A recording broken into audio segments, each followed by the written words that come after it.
Kwa kupigwa kwake Bwana wetu Yesu Kristo, sisi tumepona. Bwana Yesu asifiwe. Naitwa Apostle Margaret. Leo ninakuletea habari njema kwa wewe ambaye umekuwa na ugonjwa, udhaifu, maradhi mbalimbali, umekuwa ukiteswa na nguvu za giza. Neno la Mungu linatoka katika kitabu cha Marko Mtakatifu sura ya 3 mstari wa 1 hadi ule wa 5. Akaingia tena katika sinagogi, na palikuwa huko mtu mwenye mkono uliopooza. Wakamvizia ili kuona kama atamponya siku ya Sabato, wapate kumshtaki. Akamwambia yule mwenye mkono uliopooza, simama katikati. Akawauliza, ni halali siku ya Sabato kutenda mema au kutenda mabaya, kuponya roho au kuiua? Wakanyamaza. Akawakazia macho pande zote kwa hasira, akiona huzuni kwa ajili ya ugumu wa mioyo yao. Akamwambia yule mtu, nyosha mkono wako. Naye akaunyosha, mkono wake ukawa mzima tena. Bwana Yesu asifiwe sana.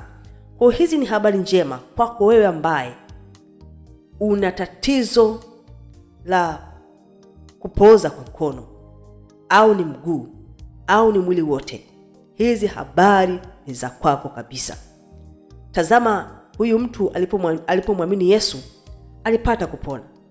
Vivyo hivyo nawe utakapomwamini Yesu ya kwamba kwa kupigwa kwake sisi tumepona, utapona ugonjwa wote ulionao. Sio mwenye kupooza tu, ugonjwa uwao wote, maradhi yote, magonjwa yote, changamoto zozote ambazo tulizonazo.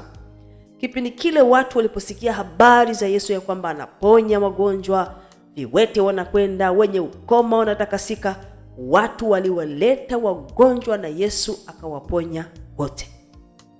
Hajalishi ugonjwa umekutesa muda gani, njoo kwa Yesu leo, atakuweka huru kabisa. Bwana Yesu asifiwe sana.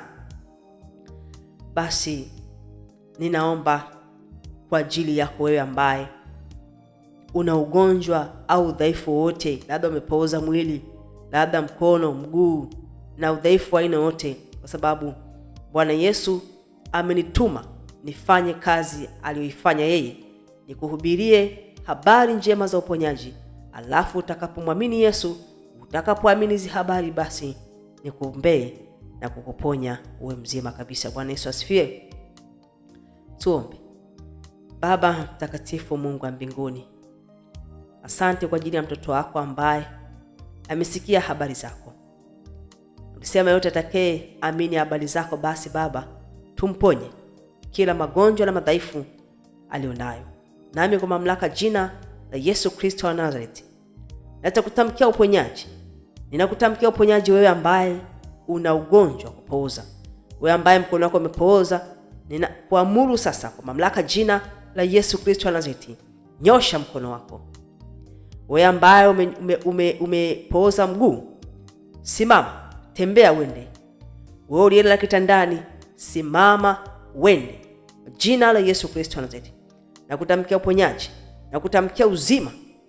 Wewe ambaye una ugonjwa uwao wote, nakutamkia uzima ndani yako. Kila nguvu za uovu ziondoke ndani yako, na uzima wa Kristo Yesu Mwokozi wetu uingie ndani yako. Kwa mamlaka jina la Yesu Kristo wa Nazareti. Amina. Mwenyezi Mungu akubariki sana. Amina.